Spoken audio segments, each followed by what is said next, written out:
Hi, kamusta?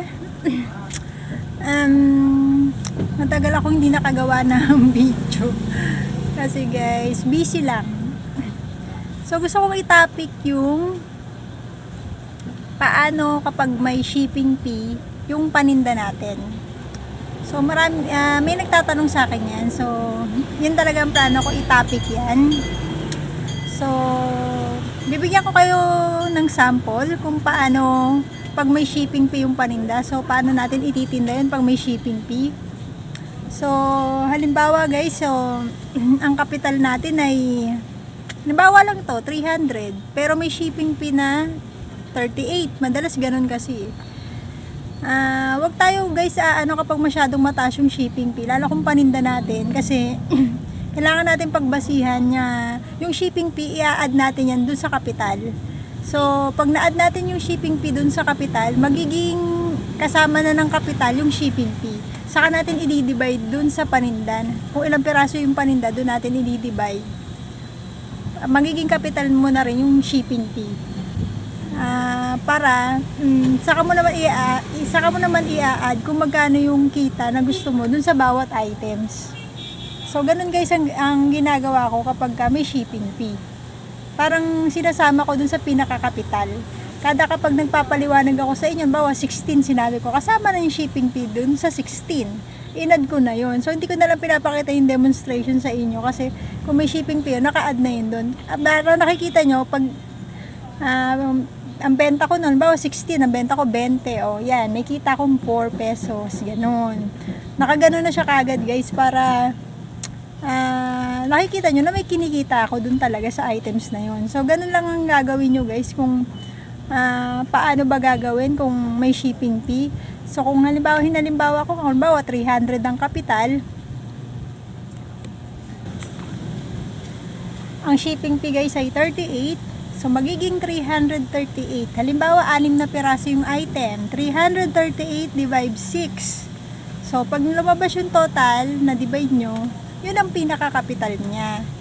So ngayon pag naka-estimate nyo na yung kapital, saka kayo magpapatong guys ng gusto nyong ipatong dun. So yun ngayon ang kalalaw. So dun yung malalaman kung may kita kayo o wala. So kung bawa napakataas naman ng shipping fee, kasi meron shop naman na ang taas-taas talaga ng shipping fee, huwag kayong o-order dun guys kung alam nyo parang hindi naman kayo kikita. Kasi nga meron minsan na shipping fee na ang liit lang naman ng babayaran mo na kapital, pero yung mas mahal pa yung shipping fee dun sa babayaran mo, so wala kang kikitain pag ganun. So babasihan nyo rin guys kung may kikitain bago kayo mag-a-add to cart, kasi ganun ang ginagawa ko guys. Tingnan natin kung ano laman ng mga Shopee na to. Buksan muna natin para malaman natin kung ano-ano ang mga to. Ito ay sticker subject. Umorder ako ng 32 pieces. So, assorted na yan, pambabae tsaka panlalaki. Sa isang plastic nito, 8 subject nito. Yan, manipis lang pero 8 na yan sa isang supot. So, meron na dyan English, Math, Science, ayan, Filipino, AP, MTB, ESP. Basta 8 siya guys. So, 32 pieces yan. Kagaya nito guys, yung 32 ay ita-times natin sa 10. Kasi ang puhunan yan guys, 10. So, 32 times 10, ang kabuuan yan ay nagkakahalaga ng 320. Kasi 10 isa. So, 32 pieces. Kaya lang, ito guys, wala tong shipping fee. Ay, wala siyang shipping fee kasi may free shipping. Kaya binayaran ko lang din siya ng 320, as in kagaya rin ng 10 pesos each, hindi kasama ang shipping fee. So yan, maganda pagka walang shipping fee, kung ano yung nakalagay na price, yun lang din yung pinaka magiging kapital natin. So wala tayong i-apply na shipping fee dyan guys, kasi so guys, kung may shipping fee naman yan at gusto nyo malaman kung paano yan pepresyohan, gumawa ako ng sample. So guys, Halimbawa, 320 ang halaga ng order mo. Kung sakaling may shipping fee, madalas naman ay 38 ang shipping fee. So, itotal lang natin yan. Ang total niyan, 320 plus 38 na shipping fee is 358. So, guys, ang bilangin natin kung ilang piraso yung in-order natin. Kagaya nga nung yan, yung sticker na yan, 32 piraso yan. So, 358 kasama yung shipping fee, guys, ha. Kasi may shipping fee. So, i-add natin yung shipping fee, i-add natin dito sa capital natin. So, magiging 358 na ang pinaka-capital mo kasi may shipping fee. I-divide mo yan sa ilang piraso ang iyong order. So, 358 divide 32 is 11.19. So, para hindi magulo sa isip, guys, round off mo na lang yan sa 12. So, sa isang piraso, dahil ang benta ng isang sticker na to ay 20, ayan o, 20 ang benta natin kada piraso, may kita tayo na 8 dahil ang puhunan natin ay 12. So, 8 ang kita mo kada isang piraso. Kasi ito nga, wag na lang nating isipin na may butal na 11.19 para hindi magulo sa utak, guys. I-round off nyo sa 12 kasi may butal eh. Kaya palagi na nating ang kita lang natin ay 8.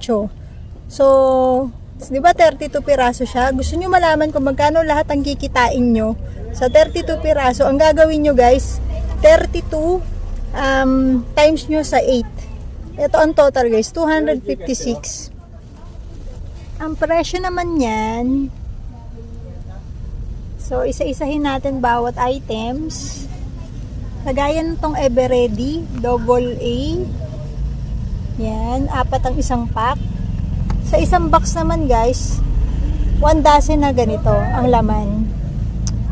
So, ang puhunan niyan ay 139 sa isang box. So, 139 i-divide lang natin sa 12 kasi 12 na ganito ang laman sa isang box. So, pumapatak yan, guys, na. So, guys, 11.58. So, pag ganyan, guys, may butal na 0.58, ira-round off na lang natin yan sa 12. So, guys, ang puhunan mo ngayon dyan sa isang ganitong pack ay 12. So, minsan, pag bumibili sila, guys, ng tingi, ang benta ko nito ay 10 isa. So, pag 10 isa nito, guys, papatak to na 40 ang isang pack. So, palagay natin may puhunan kang 12. So, may kita ka dito sa isang pack ng 28. 28 ang kita mo, guys, sa isang pack pa lang na to. 12 ang laman yan. So, malaki, guys, ang kita mo rito. Yan. So, guys, wala na naman yung shipping fee. So, yung mga pinapakita ko, guys, walang shipping fee. So, pinakitaan ko na kayo ng sample, guys, kung sakaling may shipping fee. Kagaya ng sample na nakita nyo kanina. Kung sakaling yan, 139, palagay natin may shipping fee na 38.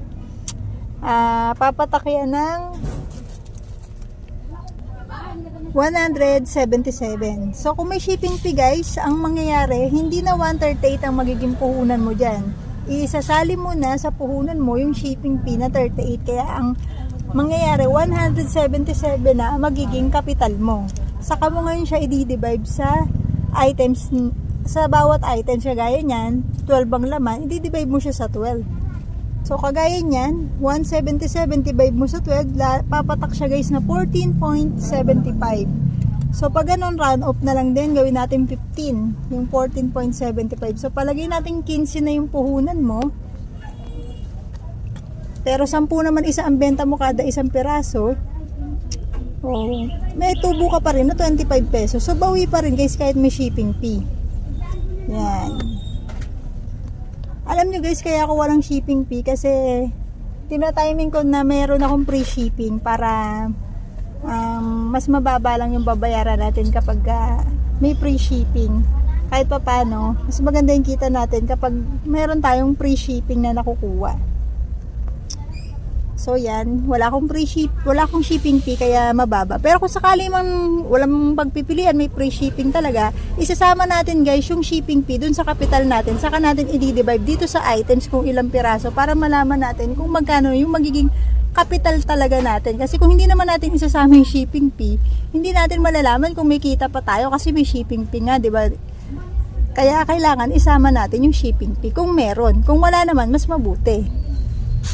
So ngayon guys, lahat ng nakikita nyong items na yan, so 5 klase yan, wala yung shipping fee kasi in-order ko siya by free shipping. Tina-timing ko guys na may free shipping yung araw na o-order ako para meron, para less siya sa, hindi masyadong malaki magiging capital mo at mas maganda ang kita mo kapag kaganon.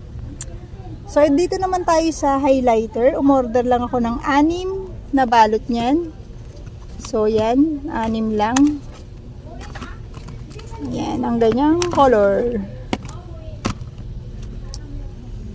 So, dahil free shipping guys, ang magiging capital ko lang yan ay dahil free shipping guys, walang bayad yung ano ko niyan. So, ang puhunan guys ng kada isang balot ay 28. Ang benta niya ay 60 isang balot. So may kita ko kada piraso na 32. Kung sakali man guys magka free shipping kagaya nga ng 38. So maaaring ang magiging puhunan mo hindi na 28. Kung i-add niya isang magiging capital mo niyan guys, baling kung i-ano mo yan sa 168 add natin ng 38. Kung sakali guys magiging yung 168 magiging 203. So i-divide mo sa 6. So, hindi na 28 ang puhunan mo, magiging 33.83. So, magiging 34 na guys ang puhunan mo kapag may shipping fee. So, maganda pa rin guys kung walang shipping fee, 28 lang. So, kung sakaling may shipping fee guys, magiging 34 na yung puhunan mo dahil 60 ang bentahan yan. May tubo ka pa rin guys na 26. So, meron pa rin, malaki pa rin. Pero mas malaki nga guys kung walang shipping fee dahil 32 ang tubo mo kung walang shipping fee. So ayan guys, nakuha ko yan ng walang shipping fee kasi may free shipping nga ako sa Shopee. So yun namang ballpen na yan, kumuha ko ng 4 na box, sign pen yan, pulo red kasi wala na akong red. So ang puhunan yan ay yung 4 na yan ay nagkakahalaga ng 274. So, wala akong shipping fee uli. Dinivide ko yan sa 4 na box. So, 274 divide 4 is 68.50. So, round up na lang. Gawin natin 69 para hindi magulo. So, 69 guys ang pinakapuhunan kada isang box na ganito. Ang laman nito ay 1 dozen. Ang benta ng kada piraso niyan ay 10. So, kung 10 ang benta, 20 ang labas sa isang box kasi 1 dozen ang laman ng ballpen eh. So kung bebenta mo ng 10 piso isang peraso, 120 ang labas niyan. Tapos ang capital mo ay 69. So 120 less natin yung 69, merong tayong kita na 51 kada sa isang box. So maganda guys, walang shipping fee kaya medyo malaki yung kita mo, 51. Kung sakali man guys na may shipping fee yan na 38. So guys, kung sakali man may shipping fee yan, ang magiging isang box guys, kung bawa may shipping fee na 38 tong 4 na to, hindi na 69 ang capital mo dahil i-add mo yung shipping fee, di-divide mo pa sa 4 yung na-add na shipping fee. Ang magiging capital mo na guys, hindi na 69, magiging 78 siya. So tumaas pa siya ng ayun nga, 9 pesos dahil sa shipping fee. Kung sakaling 78 siya, ang magiging tutubuin mo na lang dyan ay 42 na lang. Hindi kagaya ng wala siyang shipping fee, 51 ang kita mo. So meron pa rin kahit pa paano kahit may shipping fee. Kaya may shipping fee man o wala, so may kinikita pa rin ako. Tinitingnan ko lang din guys kung masyadong mataas yung shipping fee, hindi ko ino-order yun ha. Pero kung sakaling mga 38 lang naman yung shipping fee, okay lang sa akin yun kasi kahit pa paano meron pa naman. So, titingnan nyo guys yung shipping fee kung mataas ba o mababa. Estimate nyo guys bago nyo orderin. Kasi pangtinda tong, kagaya ko pantinda yung mga ino-order ko. Kaya aware kayo dun dapat guys. Kung pampersonal, depende pa rin sa inyo yun. Pero kung mas gagaya niyan, pantinda ang, kaya ako nag-order doon, pantinda, lagi kong titingnan kung may kikitain ba ako kahit kasama yung shipping fee. Kasi minsan hindi lang 38 yung shipping fee eh. Paiba-iba yun, may 50, may 70. Mas malaki pa nga doon guys, minsan 150. Depende siguro sa laki ng isi-shipping. Or depende rin sa layo siguro. So, aware tayo dun dapat guys. Kung wala, wag natin orderin kasi alam naman natin wala tayong kikitain. So, yan guys, ino-order ko, pinakikita ko sa inyo kasi alam kong may kikitain ako dyan sa in-order ko na yan. Next, tong foundation na to, 6 lang kinuha ko. Ang puhunan yan, 180 ang 6. Wala uling shipping fee.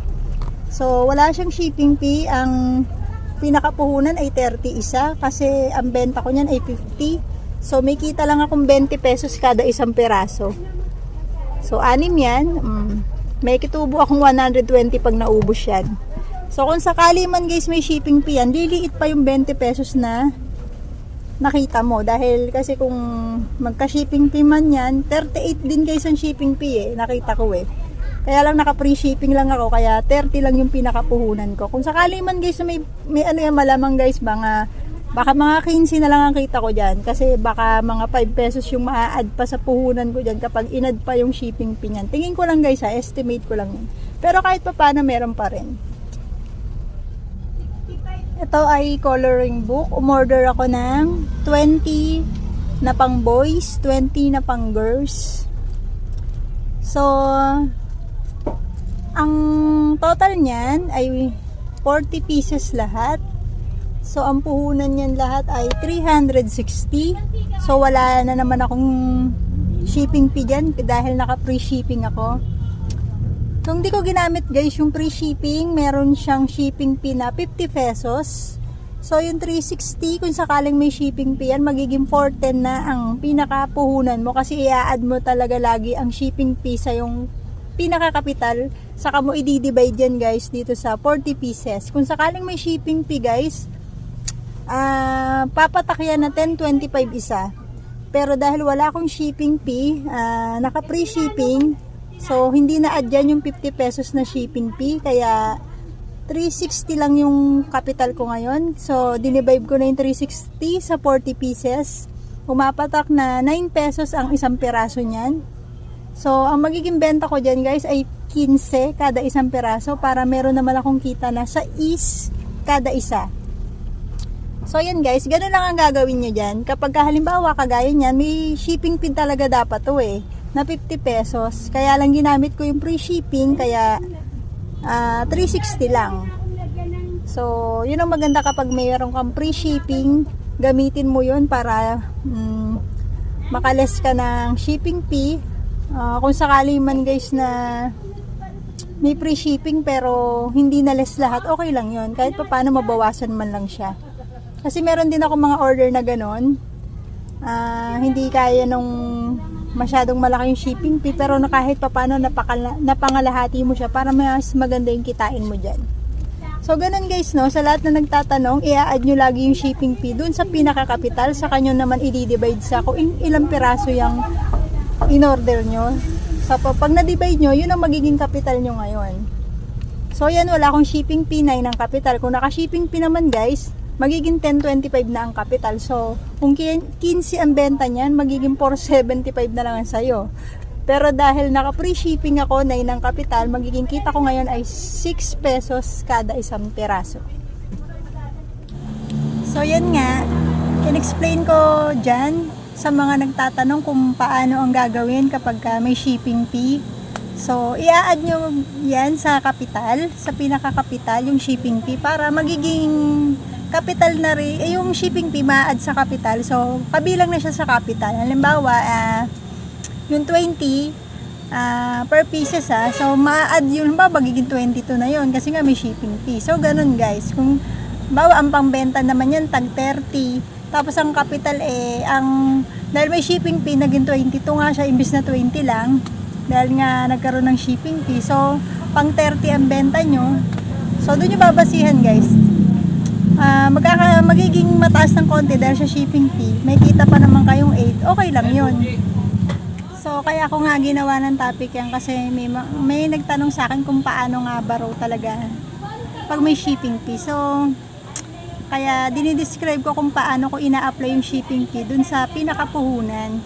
Tapos kung paano ba tayo kikita kahit may shipping fee. Kaya ginawa ko ng topic ngayon yan. Kasi maaaring yung iba kahit hindi ko na-explain, alam na yung gagawin nila. Pero kasi yung iba, hindi pa rin talaga nila alam kung paano gagawin kapag may shipping fee. O may kikitain ba kahit may shipping fee. Siyempre, babasihan nyo yan guys sa kung yung pag pinatong ba yung shipping fee na yun magiging mabili pa rin ba yun kahit may shipping fee. Kasi titignan nyo rin guys, kasi depende rin sa location natin kahit ba may shipping fee to, magiging mataas to mabibili pa rin ba to. Kagaya guys ng mga school supply na kagaya ng mga notebook, pad paper, hindi ko yan guys ino-order sa Shopee kasi kahit may shipping fee man yun o wala tingin ko guys mataas sa Shopee, kaya hindi ako bumibili niyan dyan guys. Kaya ang binibili ko lang dyan guys yung alam kong pag binili ko dyan may kikitain pa rin ako. So kayo pa rin makakaalam guys kung depende sa lugar nyo kung alin dyan yung kailangan na pwede nyong i-add sa Shopee na may kita naman kayo, yun ang orderin nyo sa Shopee. Pero guys kung alam yung alanganin hindi po pwede, huwag nyo siyang orderin kasi wala kayong kita. So ganun guys, depende pa rin sa location natin, depende rin sa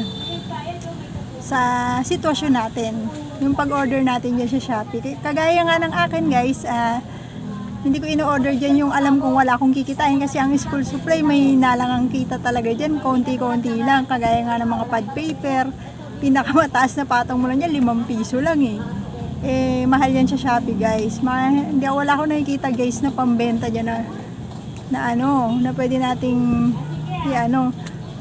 kagaya guys yung mga coloring book yun, ino-order ko yun kasi doon sa kinukunan ko halos laging walang stock, kaya napipilitan talaga ako guys mag-search sa Shopee ng mga wala. Ayun, kung meron naman doon sa kinukunan ko minsan hindi naman kompleto at pare-pareho lang yung so hindi nasisiyahan yung customer ko doon, kaya napipilitan talaga ako maghanap at nakakahanap naman ako sa Shopee at nagkakataon naman na meron pa rin naman ako doon at matataas naman talaga guys ang mga presyo ng school supply ngayon, kaya mga customer bibili pa rin yan pag talagang kailangan talaga nila. So hanggang dyan na lang muna. Thanks for watching. Don't forget to like and subscribe to my channel. Bye bye.